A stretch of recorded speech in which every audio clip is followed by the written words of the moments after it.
I guess I'm actually going to need the headphones then. One less thing to have to contend with, I suppose. Alright, let's see if anybody happens to happen upon us while we're in the midst of our shenanigans. And we'll go ahead and start recording then. Welcome, ladies and gentlemen, to the Spacemen with Guns podcast. Back after a bit of an unintended hiatus. It's kind of funny how we keep doing that. We're going to have an interesting show for you tonight. I'm joined by my favorite Johnny Reb from down in Tennessee. Jake from the Covenant of Fire podcast is here with me. What's going on, everybody? And we are going to talk tonight, excuse me, about various third-party bits and add-ons and kits you can add into your Heresy armies for just a little bit extra flavor. But first, as always, since it's been a while, we'll quick hobby update because I've been painting and building like crazy. And I honestly can't remember what I mentioned in the last episode. So the Ashram is done. I got a Damocles that's done. 5 tactical support marines with Volkite calibers are done. And then I got a Rhino on the bench here that's going to be getting an oil wash while we're recording here, which should be kind of fun. And then, of course, I got my 5 suzerain, which are just about done. Not quite. Still got to do some work on the shields and shoulder pads on that side and number that. And then my 3,000 point list for hashtag Bout with the Route should be ready to go, which is going to be coming up fairly soon. More info on that later as we get closer. But it should be a pretty good deal. So that's what I've been working on. Now, if we could real quick, Jake, I know you were in attendance at the most amazing event known as Adepticon. So would you mind giving us just a quick rundown? Just how awesome it was and how much more sad I should be that I missed out. George, you should be the saddest person on the planet. Because it was amazing. That's what I heard. Yeah, it was. Let's see, we got there on Wednesday night. Got there. Came home Sunday, so Wednesday night, Thursday night, Friday night, Saturday night. So 4 nights, 5 days. 12 hours in the car one way, 11 hours in the car the other way. 100% worth it. It was. Man, it's hard to even try and describe it in a short form. Just because it was so, and it wasn't even so much the games, it's the people, right? I mean, it's the people that you're hanging out with, it's the people that you talk to online all year long. You get there, and then, there's people you've never met in real life that you instantly know the moment they walk up, and you're talking like you've been best friends forever. So it's, I don't know, it's just a great experience. And the games were awesome too, so no complaints there.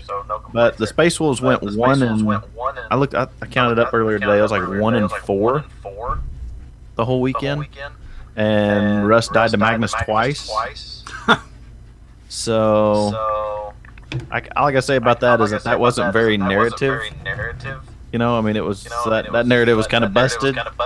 But no, it was a freaking blast. And George, you should come, and next year you are coming. I'm gonna definitely try and make better plans to make it next year. Yeah, don't make me have to fly to Des Moines and then rapey grab van you and then drive from Des Moines. I actually kind of want you to do that now. It's doable. Enterprise rents big old vans now. Fly to Des Moines, we'll go shoot some guns, and then we can drive to Schaumburg. George, you know what we need to do? What do we need to do? We need to fly to Houston and then do the Texan road trip. That's a very good idea. We really should do that and ride in the Balls Deep caravan. Yep. Ball Dragger Secundus or Alpha Asshole Prime or whatever it is. The only unfortunate thing is we wouldn't get to ride with the Australians next year. That's true. Unless they came back. I hope they do. They do. It was cracking me up. That's what I was talking about on our last episode of Covenant of Fire. Was I was sitting there in the, where you park the car waiting for either valet or bellhop, unload everything. And I was talking to Pretty on the phone, and he was like, "Yeah, man, we're coming right out the door." And they were probably, I see three guys walk out of the hotel about probably 150 yards away from me. And one of them is dressed appropriately, it was like 40 degrees or less, and the wind was blowing. And all of a sudden, I see two guys in like cargo camo shorts. And I went, there they are, because it was Pretty, Tim, and Michael. I was like, instantly, I knew those are the people that are coming. I know where they. Hey, over here. Flag them on over to the Heresy Hybrid. Because the damn Australians were wearing cargo shorts in 37-degree weather. I mean, I've worn gym shorts out to go have a smoke when it's like below freezing, but that's like 5 or 10 minutes. Yeah, that's on the front porch of your house, like in the comfort of your own home. This was at the Renaissance Schaumburg. Well, I don't know. We might have to make the rape van thing happen. That'd be entertaining. Like I said, it's doable. Especially for my wife, I'm sure. Yeah, I'm sure she would love it. So would the Des Moines PD. Part of the problem was I had a mandatory insurance adjuster school I had to go to. That was Tuesday, Wednesday, Thursday of Adepticon. But they actually changed the dates for next year, so it's going to be later. So, or earlier or something, I don't know. But Adepticon also changed their dates. I don't know. We'll have to see. But yeah, definitely going to try and make a solid effort for next year. Because everybody was there, and I'm like, oh man, they're all just like having a blast. I'm getting occasional picture messages and stuff. I'm just like, oh. I had some serious depression that weekend. I would imagine so. You felt the way that I felt last year whenever I was getting all the pictures. Yeah. But it is what it is. We can only move forward from there. So. That's it. Before we dive into awesome third-party stuff, we should probably take a brief moment to discuss what's new from Forge World. Quite a bit has come out since our last episode, namely the Varigear upgrade set, which is sometimes better not mentioned. Yeah, we'll just suppose it happen. Grey Slayer stuff. There's also been the Constantine Valdor and the Custodes Shield Captain. And then most recently, up for pre-order just this past weekend, or this past Friday, the Termite. Oh, yes. Which actually came out at Adepticon. It's true, it did. And David Sampson from Black Little Painting had what is widely believed to be the first fully painted Termite on the tabletop. In the wild. Yep. Now, I'm not personally a fan of it, but I know a lot of people are. I guess it's just I grow a termite every time I think about it. You got a little termite mound in your pants, dude? Oh, yeah. Yeah, I'm not just happy to see you, George. Oh, I thought you were happy to see me. Well, I mean, it's part. It's half and half. But I don't know. It just doesn't quite do it for me. I know a lot of people are really excited about it, and hey, that's awesome. I was watching a video on YouTube yesterday that Samson put out of his unboxing of the Termite, and I was specifically mentioned saying that the interior detail is somewhat lacking, but I could probably figure out something to do with it. I was like, God, I was like, again, just, God damn it, Samson, why do you have to go say that? Now I'm going to have to look into it. Dude, he's painted, I mean, God, it seems like he's already painted 8 of those things. Yeah, he's painted quite a few. They're all looking quite fantastic. As does all of his work, let's be honest, but that's just, yeah. Now, the other thing to come out of Forge World, which really kind of pissed me off, they are discontinuing their airbrush paint line, which I don't think most people out there have tried them. I know a lot of people have, but I'm glad I didn't. I think generally most people found other alternatives, which is fine because they're very limited in their availability, and they're also fairly expensive for what they are. But they're actually really nice paints for both airbrushing and brush painting. And the color selection is very, very nice. I really like the color selection they have, the clears and the metallics, and I've got a number of them. The thing that really pisses me off is I wanted to start like a 1500 Centurion force of Sons of Horus. So I bought a number of colors, including Lupercal Green and Sons of Horus Green, which are great colors, and they look really good on the couple of models that I used as testers. Well, I'm just like, well, shit. I don't really want to go buy a bunch of that now. You have to stockpile it up. You almost better off just going ahead and finding whatever your new color is going to be. Yeah, and that's what I'm kind of stuck doing. Is I'm going to have to. I'm sure Game Color has a color that I could use, or somebody else out there, Scale 75 or somebody. But I've heard all good things about them. That's what kind of sucks. Yeah, and I really liked them, and some of them I've had for a year or so, and I'm like, man, like this sucks. Because I wanted to try and get the entire range, and I've got maybe half of them right now, and I'm just like, son of a bitch. Yeah, it's going to be like the old Devlin Mud. You just save it and put it in the back and save it for a special day. Yeah, so I'm going to have to try and maybe find some alternate colors to use to paint this Sons of Horus army, which I was having a lot of fun painting, but I was like, you know what? I've got this one tester model. It's like I need to go back to working on the Ultramarine so I can get this 3,000 point army done for Bout with the Rout when Jamie comes to town. So I've been plugging away on that. But yeah, so now I'm like, God damn it, I don't know if I want to do them now because I'm not going to have the paints that I want unless I can find the alternatives. But that's just my hobby rant, I guess. But so moving along to third-party bits. I know a number of shows have covered this kind of thing before, and we're going to give you the old Spaceman with Guns look on that, which is very mediocre because I have experience with a couple of bits sellers or bits manufacturers, but not all of them. But I have learned a few things and found some interesting stuff. So the first thing I'm going to start off with is everyone's favorite, Pop Goes the Monkey on Shapeways.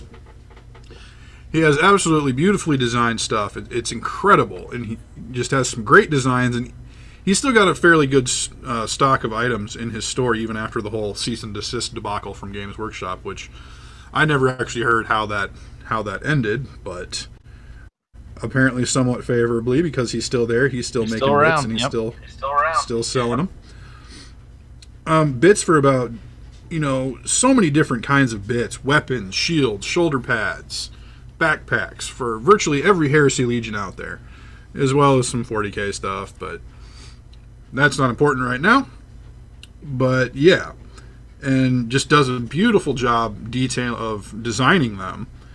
And then of course the print work from Shapeways is wonderful as well. I happened to order a pair of the Cataphracti shoulder pads for the Ultramarines about a year or so ago, and they just look absolutely beautiful on the models. So I can only imagine that's how the rest of them look, which is just beautiful. Yeah, I haven't got to order any of his stuff yet, but everything that I've seen, everything that I've looked at in person, it's incredible stuff. Yeah, it really is, and it's definitely worth the money, especially if you consider, like, if you're looking for Legion-specific shoulder pads for Terminator armor, that Forge World has only done a few different varieties of those. So if you're looking for Ultramarines specifically, because that's what I look for, Forge World doesn't make them, so Pop Goes the Monkey is your place to go. And they're fairly affordable. I think it's maybe about $20 or something like that for a set of 5. And the prices have actually gone down, I know. And I think actually very recently I just saw an announcement that the shields have actually gotten cheaper as well. And I can't remember the exact price. And he's got his finger on the pulse too. I mean, yeah. He's putting out the stuff that people want, and as rules change, things get a little bit better. Like for example, the Combi Volkite and Combi grenade launchers. Those things came rolling right on the heels of the new rulebook. And that is the only place you can get Combi Volkite and Combi grenade launchers unless you make them yourself, and they look fantastic. They'll look seamless in your army. I don't actually like the Combi Volkites as much, but I do like the combi grenade launchers. But then again, I'm the jackass that made their own combi Volkite. I've managed to convert all of the 3 major Heresy bolter styles into a combi Volkite without a whole lot of work. But as soon as that was in the new rulebook, I'm like, I want a whole veteran squad with combi Volkite. Yeah, that's something I want to do. Yeah, because the elimination of the one use only rule was probably the greatest thing to happen to Heresy ever. Let's be honest. It's good. I know a very popular item of his as well is Legion specific breacher shields. Yes. Which all look really good. I know there's a number of other companies that manufacture shields as well. I think ML Laser Cut Candies is another. Yeah, I actually had that pulled up right here. Yeah. I haven't actually ordered any of the third-party shields because they actually make Ultramarine specific shields, which is nice. I will say I've seen Sean has the Thousand Suns. Yeah, the shields for his Thousand Suns, and those are I believe those are popular to me, and they are awesome. Yeah. I've seen the pictures of his breacher squad painted up, and yeah, they look pretty damn good. Now, just Shapeways in general is another really good source for bits. There's a number of different bits makers out there. Like Comrade Quiche has his store on Shapeways as well, and he makes like alternate knight heads, shoulder pads, knee guards, crotch plates for all the different knights. I think he's actually working on some for the Armiger Warglaive now, the new 40k mini knight, and those are looking pretty cool from what I've seen so far.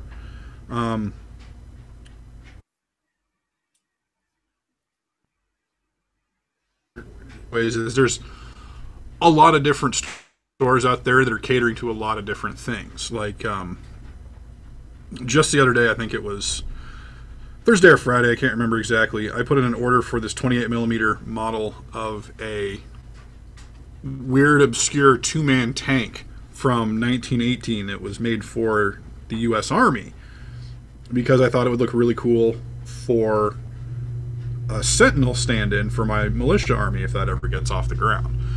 Which, you know, I don't know, I'm not exactly sure where I was going with that train of thought, but whatever. But yeah, so all kinds of great stuff. And Shapeways is also pretty quick. Prices are fairly reasonable. Like I ordered this Thursday or Friday and the order was already printed, and I just got a notification today that it actually shipped already, which is pretty sweet. Nice. So Shapeways in general is pretty good. They've even got like several curated collections for wargaming bits. They've got a section just dedicated to wargaming stuff, so that's definitely something to check out. I think RFI actually has their own curated collection on Shapeways as well. I don't necessarily want to curse on the show like this, but I think what I first noticed was actually Spiky Bits had a curated collection. Which, yeah, I don't really want to see what they tell me or tell me they think I need, but whatever. I just ignore that. So, in addition to Shapeways and the stuff you can get there, there's a lot of bits creators out there as well that are doing the more traditional route of creating a master and then casting. You know, one that is very big in the Heresy community is Blood and Skull Industries. Absolutely. Which this Rhino that I'm working on right now has the Liberator pattern treads on it and looks so good compared to just the stock Rhino tracks. And then of course the big kit among Heresy enthusiasts is the Sagittarius or Sagittarum track kit. It looks so good on a Mark IIB. Yeah, they look absolutely incredible. Now, I found it a little bit challenging just trying to figure out how to get this thing together. Eventually made it work. I was able to find some pictures online, but it was, I mean, I think the kit was like $9, which really wasn't too bad. Yep, it's not the easiest. There's stuff to put on, but once you get it on, I know that's the way it was with my Land Raider Phobos, my Sagittarius kit. It took some effort and a little bit of looking at to get on there. It reminded me a lot of the Spartan, like the old school Spartan when you're putting the shitty tracks on. Yeah. I actually probably had more issues putting on the Blood and Skull Liberator tracks than I did my Spartan tracks. No, I won't say that. That's not fair. The Spartan tracks are the spawn of Satan. But once they were on there, it's so worth it. Yeah, it looks incredible. If you're running a Phobos, it should have Blood and Skull Injuries or Industries Sagittarius kit. Period. It really should. I mean, it's a little bit costly. It's about $45 plus your $3 or $4 in shipping. But yeah, but who doesn't have Land Raiders like lying around? I mean, like if you played 40K, you played Heresy for any period of time. I have 3 of them just laying around. So like they've already depreciated. I mean, it's not. I mean, they've just been sitting there for 10, 15 years because they sucked in 40K forever. So I was just like, oh, you mean for $45 I can make this sweet thing? Yeah. Yeah.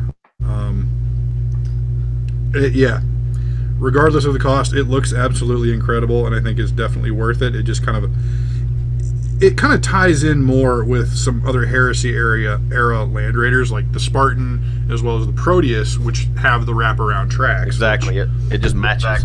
I think this adds to it, as well as things like the Sicaran have the wraparound tracks as well. And I think that really just kind of helps tie everything in together in the design. Well, yeah, I mean, the more exposed your tracks are, like the more badass your tank is, right? Like that's how that works. Yeah, exactly. That's how that works. I mean, especially if you look at the first tanks to ever see combat in the First World War. Yeah. They had the wraparound tracks, and they didn't give a shit. They look pretty badass. Now, one thing that I did encounter, and could just be me, was when I was trying to paint my Blood and Skull tracks, I apparently did not wash the tracks well enough because paint just I could not get the paint to stick hardly at all. I mean, there's some I just had to fix with weathering pigments and oil washes, but that was just kind of a You're not troublesome alone. You're not alone. That's okay. I've had to do the same thing with mine. But overall, yeah, the tracks are just incredible. It was mentioned to me the other night how awesome a Rhino chassis with the wraparound tracks would look. And me being me, of course, immediately started looking at some spare Rhino hull halves that I had sitting around. And, well, it wouldn't be too hard to do. And, yes, it would look really good. Yeah, you've got me stuck on doing that probably if I ever put my Space Wolves and Rhinos. Well, I think I'm going to end up working on it again at some point. I'm probably going to need probably at least, because one set of the Rhino tracks, if you get the right one, will cover or will replace the treads on one singular Rhino. So I'd probably need 2 sets to have enough spare pieces to go around the top. I'll get that figured out and we'll see what happens. But yes, Blood and Skull Industries. They also have a number of other items like replacement fuel tanks, gun barrels, sponsons, turrets. The turrets look really good too. I've seen his Land Raider turrets on a Land Raider kit, and they look awesome. Yeah, they do look really. He's got some really Razorback turrets too that look really good. Yeah, that's also something that Pop Goes the Monkey has. Yes, I believe. Yes. So again, it's like if you have a regular plastic Land Raider, but you want to convert it to that Mark IIB style, and obviously you can't go out and just buy the bits to do that, because Forge World doesn't want to sell those to us like that. So stupid. You can go. Yeah. They used to, I swear to God. They used to sell just the upgrade sets. But they don't do that anymore. They would sell so many But- kits if they just sold Mark II backpacks, like jump packs, Mark III, or Mark IV jump packs, the Mark IIB sponsons, bolt pistol chain swords that are in Heresy style. Like if they just sold those stuff, and they could sell them for $25 a piece or $30 a piece, whatever it costs for their upgrade sets, and we'd buy them. Yeah, we would.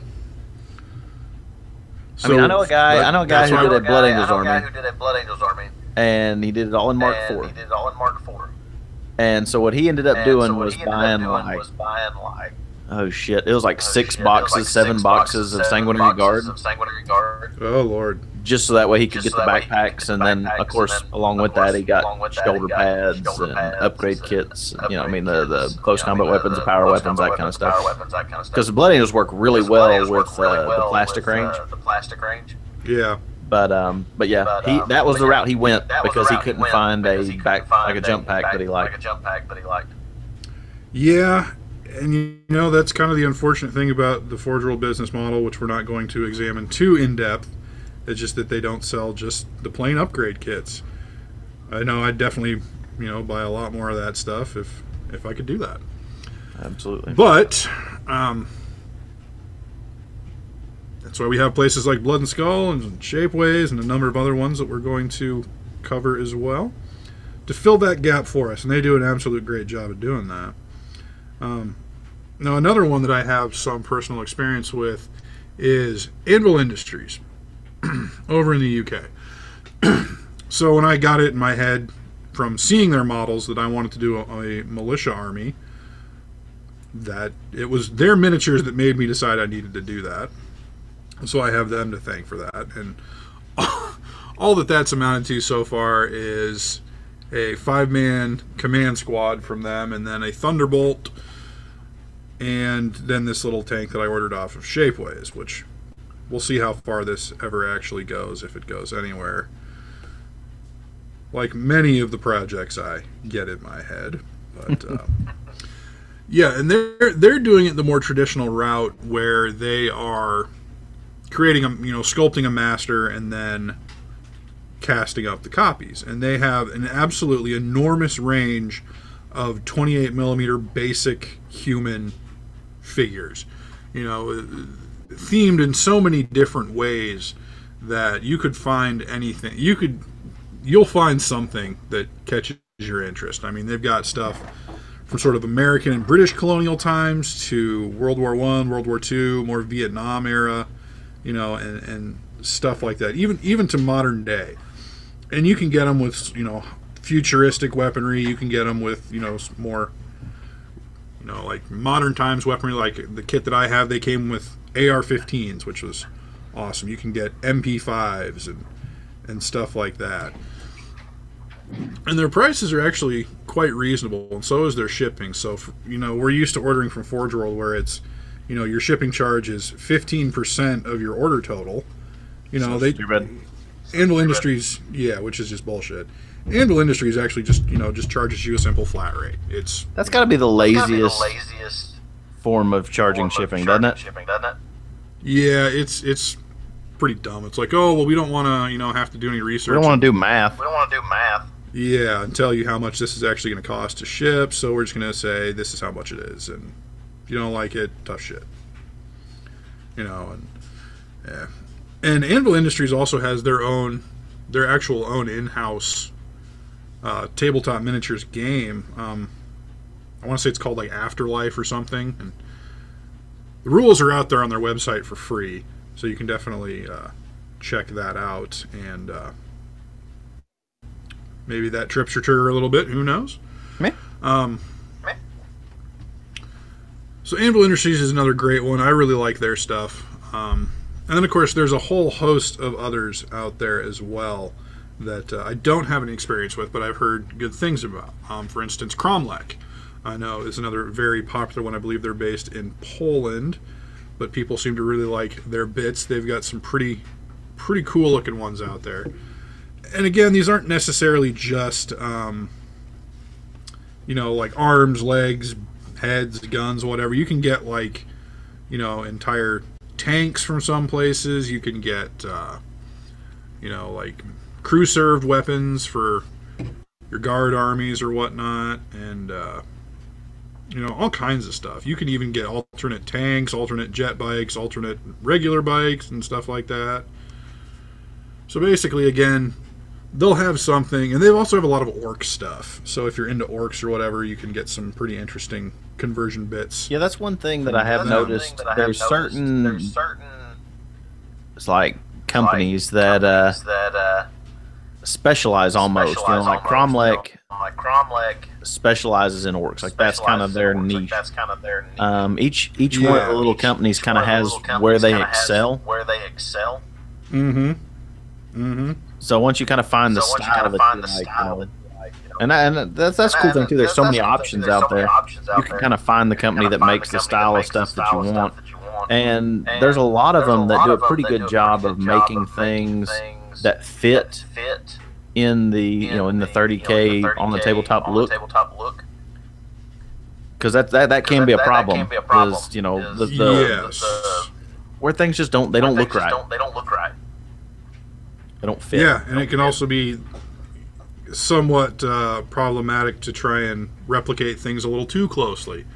Sometimes that has become an issue with a number of places that were developing their own bits. I think Chapter House Studios was a big name for a while. Are they still around?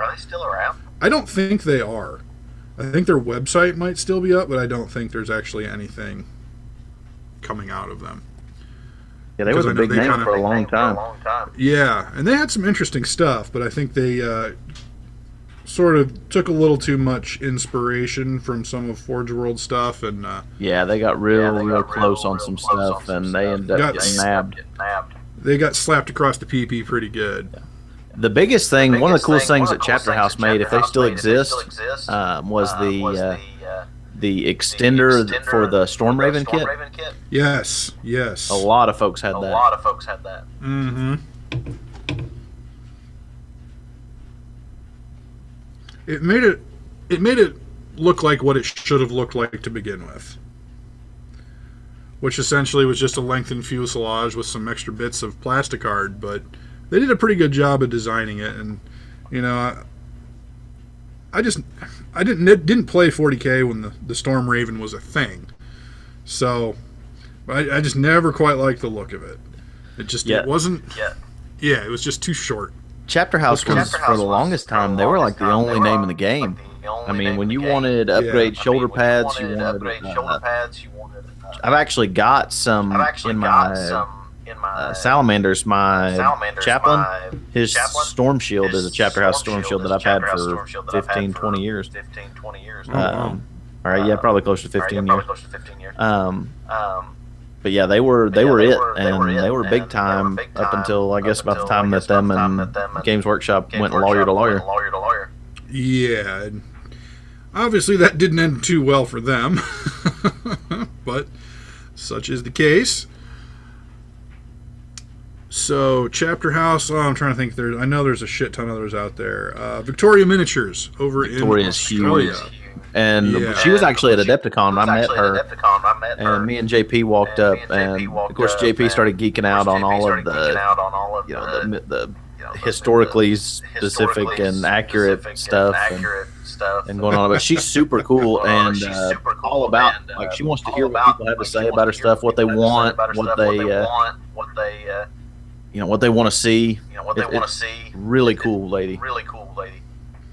Yeah, and she makes some really cool stuff. I know the artillery carriages and cannons and stuff she makes her a huge hit. I think JP has one or two, and a few others we know have some as well. Oh, wow. I had to face them round one of the double tournament. Against Team Flak Jacket. Team Flak Jacket assholes.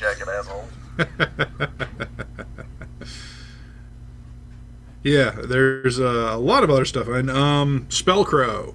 That's another one that Spellcrow's good. They've got a lot of cool alternate guns and jump packs and things like that. Yeah, and I think they may have some alternate jet bikes as well. Now, kind of the beauty of third-party miniatures is that you can usually get stuff that's very comparable in design, and the quality is usually just is on par with Forge World and Games Workshop, if not slightly higher. And you also do not end up paying the premium that you would for Forge World items, which is a pretty big bonus. That being said, I do not find myself attracted to the design of some of this stuff as much as I do the Forge World items, the actual Forge World stuff. But that's just personal preference. There is, like I've stated already, there's a number of things that I do actually really, really like and have, decided the route that I'm going to go is with third party. So, like for my militia army, my intention is to make as much of the army third party as possible. So I won't be able to play at a Games Workshop store anytime soon. I think you'll be fine. Yeah. The Heresy community around here doesn't quite revolve around the Warhammer store. But, yeah, so Anvil Industries and a number of others, and of course Shapeways, if this little tankette turns out as well as I'm hoping it will, then, yeah, I'm going to do as much as I can third party other than the Thunderbolt, because the Thunderbolt's just awesome. Yeah, it's a cool kit. Yeah.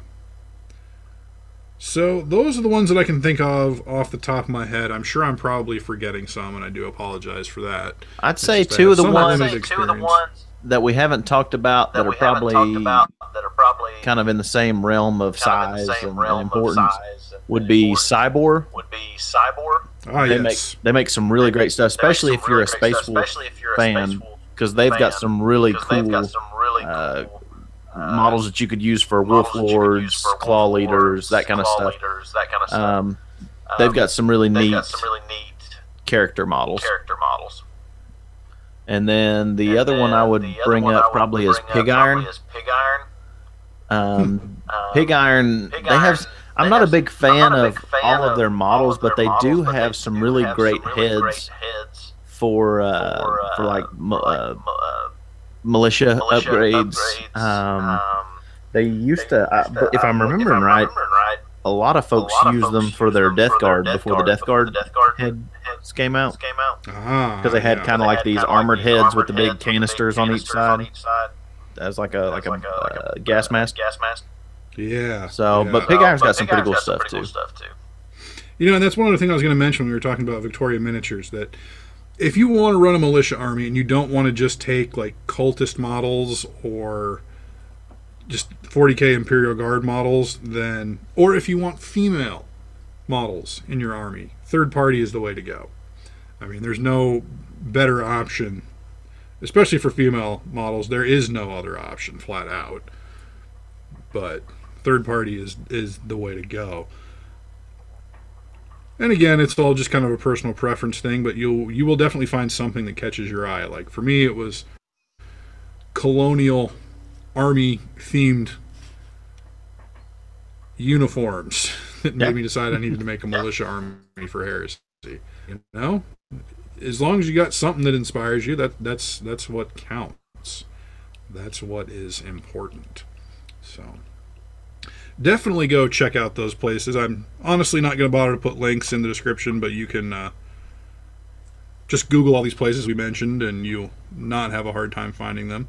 Pop Goes the Monkey obviously is on Shapeways itself. Comrade Quiche, I don't remember what his store is on Shapeways, but you can find that out from him on various social media outlets that he is on. Blood and Skull Industries is actually only on eBay. Yep. I believe. Yep. Yeah, so you'll have to go check that out. But if you just type in Blood and Skull Industries eBay, it'll take you right there, and you can sort through and find all the awesome stuff there. So that about covers it for third-party stuff. We don't need to have a super long episode tonight. We can just have a quick little chat. That works. But we do have a number of events coming up, especially here in the U.S. I know it's going to be a great spring and summer event season. Of course, We have Circulus Ignis in Memphis. That's coming up here in Nashville. May. In Nashville, Memphis. They're in the same state. I was close. But I do believe there is an event that is leading up to that, sort of the precursor. There is. There's the calm before the Circulus. And it's kind of a precursor event, really laid back. We're having it here in Chattanooga. So it's using 1,500 point kind of Centurion rules to kind of set up the initial attack into the Circulus Ignis system. So, and if you do come to the pre-event, then you will get some benefits that will carry on to the main event. Ooh, benefits. So yeah, come check us out. I'm running the Calm Before the Circulus event. The awesome guys in Nashville, Joe Kirkus, Dave Sampson, etc. They're all running the Circulus Ignis event, which is May the 18th, I think, if I'm remembering right. And then the Calm Before the Circulus is taking place April the 28th here in Chattanooga, and both of those are on Facebook. That's coming up very quick. Yeah, 19 days. So yeah, just show up at the game store. We're putting the game on Chattanooga. It's $10 to enter. We're going to play 2 games of 1,500 points. It should be a good time and super laid back because I'm running it, and that's just pretty much how I'm going to make sure it goes. So.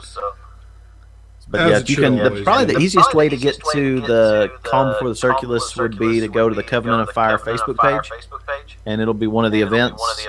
To get to the Circulus Ignis, just type in Music City Heresy into the search bar, and that will be the first thing to pop up. So. Awesome, and definitely, if you're going to be in the area, definitely go check all those out. Now, Jake, there's another event that you're going to be tackling as well, coming up here in the future that you should probably tell us about. Yeah, and I am super excited about it.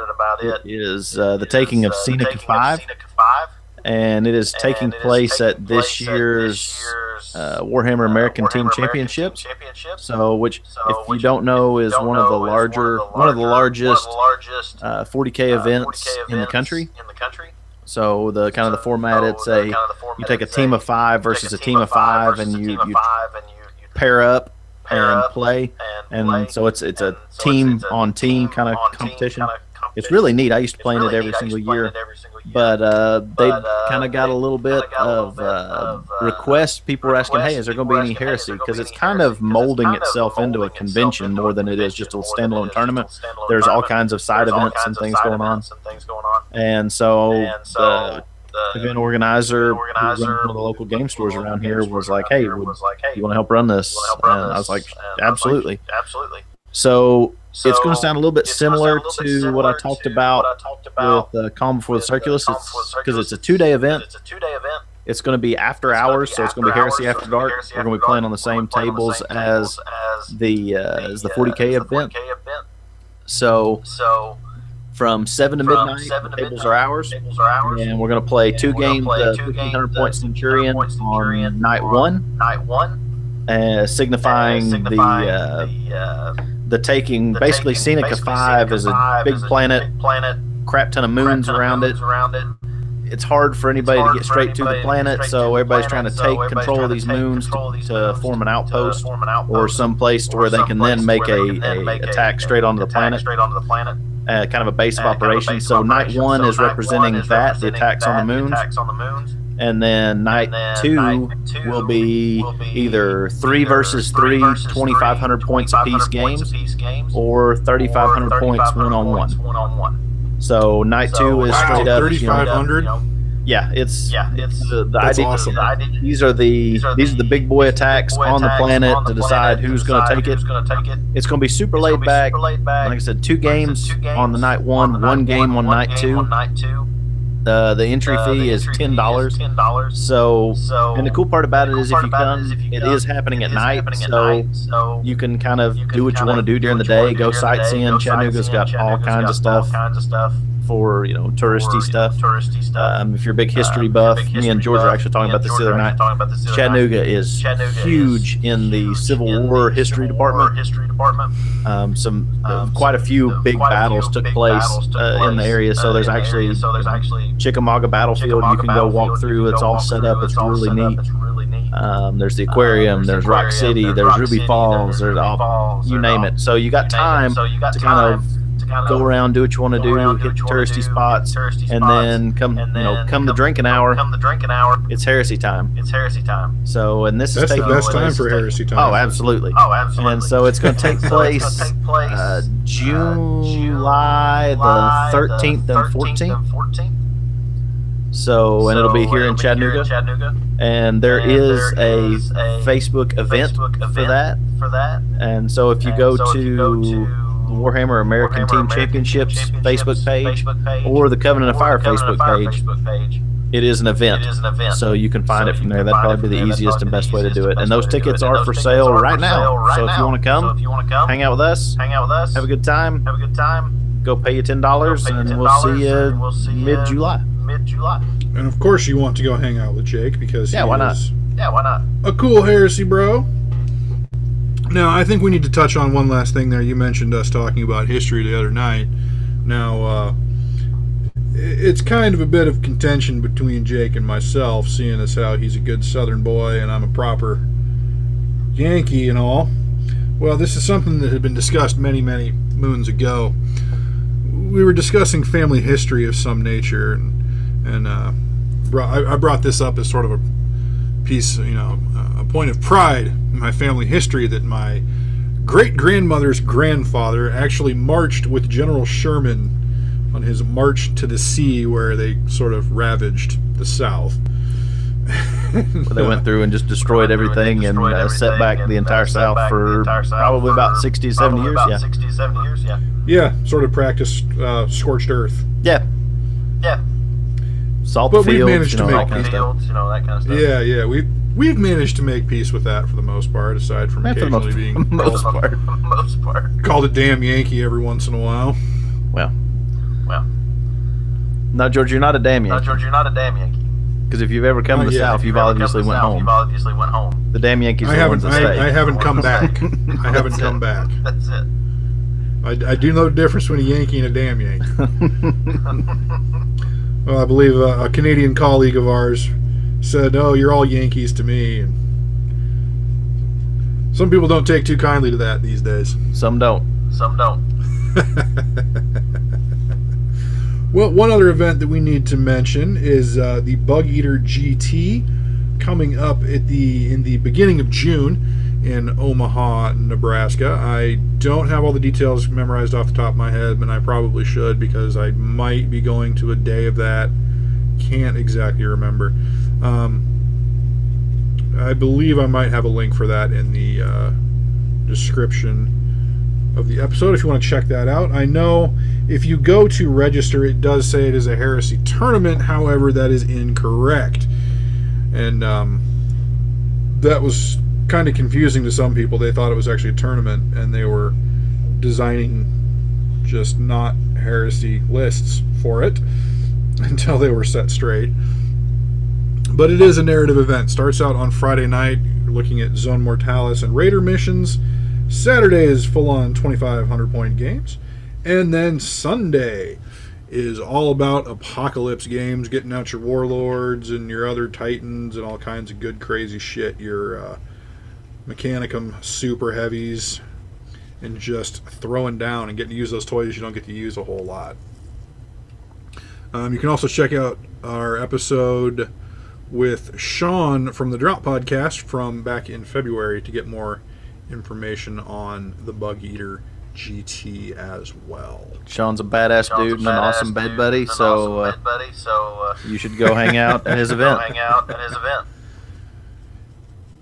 Him and his Witchy Poo Thousand Sons. Jake's favorite.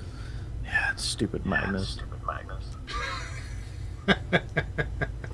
there was a grudge match leading up to Adepticon for quite a while, and yeah, I really wish I could have been there to see that. Yeah, you'd had to be burning the midnight oil. We finished that game at about 5:15 Central Time. Holy shit! Yes, sir. Wow, that is some hardcore heresy right there, buddy. Yeah, Dave Sampson may have been the first person, play with a painted termite. I can guarantee you that would have been Friday night, Saturday morning. I was the very last person to leave Adepticon. That is what we call dedication, though. That is an absolutely badass thing to do. Well, on that note, folks, I think we've just about covered everything we need to cover this episode, and I think I just got the last of the oil washes on this here Rhino. There you go. So, Jake, thanks again for coming on. I think thanks for having me, man. I think it's like your third appearance on here, so you're quickly. I think you might have tied the record for guest appearances on the Spaceman with Guns. I like it. Let's break it. I'd be more than happy to do that, buddy. You know, I always like having my favorite little Johnny Reb on here. We're just happy to be here. Well, that's the other thing. You come up here to kidnap me in your Adepticon rape van. We can go down to the land and shoot some special guns and drink some whiskey and then jump in the rape van. None of that sounds bad. To drive, not to do anything else. Oh, wait. Okay, that changes things. I mean, George, there's a reason it's called the rape van. Not the Candyman van. That's it. It's not the drive van. It's not the commute van. It's the rape van. It's the rape van. Well, I look forward to that. I truly do. Well, folks, thanks again for tuning in to the Spaceman with Guns podcast. If you have anything you'd like to let us know, please shoot us an email, smwgpod@gmail.com. Send us a message on Instagram. We are at SMWG Podcast. You can also join our Facebook group, as well as follow our Facebook fan page. Just search Spacemen with Guns Podcast on Facebook, and you should be able to find both of those. If you'd like to check out my personal Instagram, which is where most of my work is posted, I am at The Mediocre Modeler. My co-host Dave is at 41st Millennium. You can check out his work. I know one of his most recent works, or two of his most recent works, one involves a Damocles with a rotating radar dish, which is pretty awesome. That is and cool. As well as some scenery that's all lit up with LEDs that is absolutely mind-blowing. It's pretty damn cool. So definitely give that a look on the good old Instagrams. We'd always like to hear from you folks. If you have any lists you think that you'd like to have fucked up, because we're terrible at lists, so definitely send those in to us, or anything else you'd like us to cover, just please let us know. So again, thanks to Jake for coming on, and until next time, folks, happy modeling. All right. Right as my wife storms off to go yell at the kids. Nice. Oh, the 2-year-old. At least he didn't come down for a visit this time, I guess. Like normal, whenever I'm on with Jake. I don't even know. Is anybody actually watching right now? Oh, hey, somebody is watching. And, of course, I never watch the comments on this, so if you're watching, I'm sorry.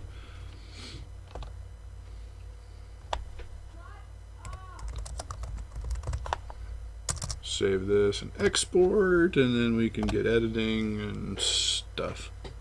52 minutes, that's not too bad. It's not a giant 4-hour episode like I did this time last year. Oh, shit. I really wish I knew what the hell was wrong with this stupid soundboard. I've got something set up wrong, I have to. I'll figure it out sometime. It's like the last time I successfully used it, I took it upstairs and did the recording in my living room. Gotcha. So I unplugged everything, so I think I'm not plugging shit back in right. So where, okay, let's think. So where's everything plugged into now? Okay, I got my microphone obviously going into the XLR slot. I've got USB running from the board into the computer. Yep. Then I have the out on the computer plugged into the headphone jack, which is going into my... Wait a minute.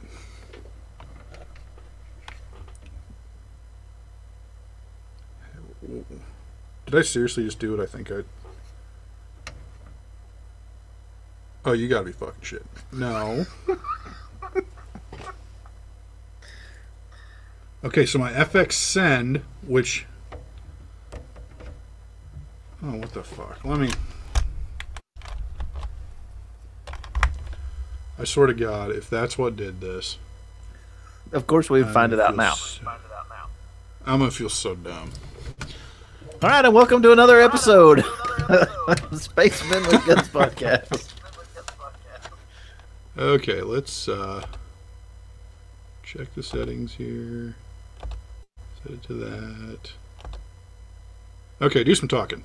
Okay, I would do some talking. Nope, that's not doing anything. Okay, back to the regular speakers. Back to the original set. Okay, so... Do I have this freaking set up right? Okay, so I got my headphones. Headphone jack is leading to the line in. Okay. Which is stereo. Now. Now, you don't have that channel muted, right? No. Okay. Volume's up about 50%. Then the FX Send is what's going into the microphone in on the computer, which is the way it should be, which I apparently had in backwards before, which doesn't make any sense.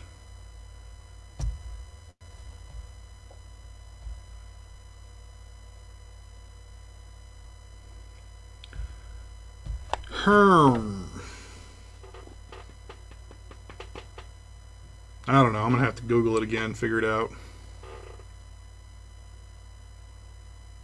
Once I switch over to line 3 or 4, I don't know if that's going to make any difference. I know a humming on my side just went away. Oh, no, it came back. Yeah. Well, I switched it to a different channel.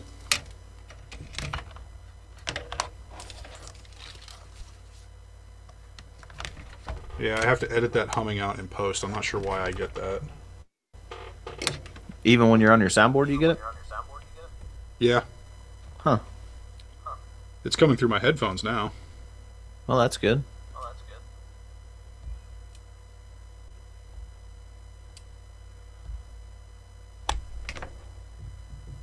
Okay, that's there. EQ's all the same. FX Send. I'll tell you what I would still hear try, me? George. Yeah, I can hear you. Yeah, I can't hear you now. Well, shit balls. One thing I would try on your humming situation. Yeah, I can hear it in my headphones, but I can't get your voice to come through my headphones. One thing I would look at, because that sounds like a cable issue, I would probably go and buy you like a real good like monster cable or something for your microphone.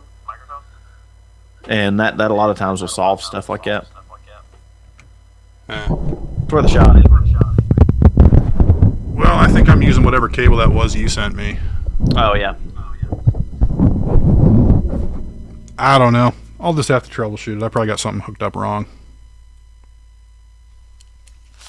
Oh, well. Dang, because that was actually working really nice for a while. Yeah, what you may want to do going forward is take you like a label maker or whatever, and just on each end of the cord, just label exactly where it's supposed to go. That way, I mean, that's what I've done for all my stuff, so that way I know I won't forget. Yeah.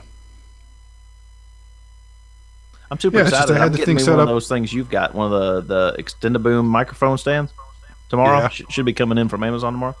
Pretty stoked. Yeah, it's kind of about nice. It's always kind of tough to find a good place to put it because, like, to get the best sound quality, I got to have it like right like this. Yeah. Which doesn't work as well, but it works. Yeah. Normally, before I didn't have to worry about it. because I didn't have to worry about trying to get sound from two sources on the same microphone. But oh, that's irritating. Because like I even checked it today. I took the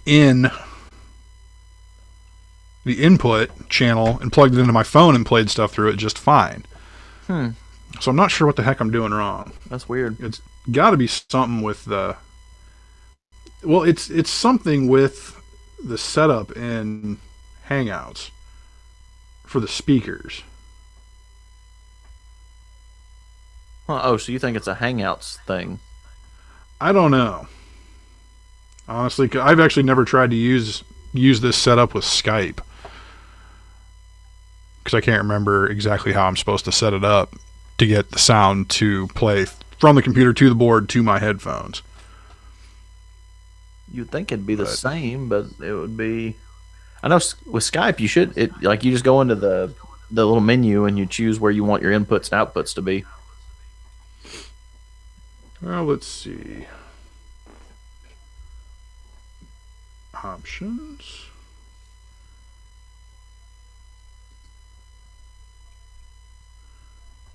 Audio settings. You want to call me on Skype and see? Let me see.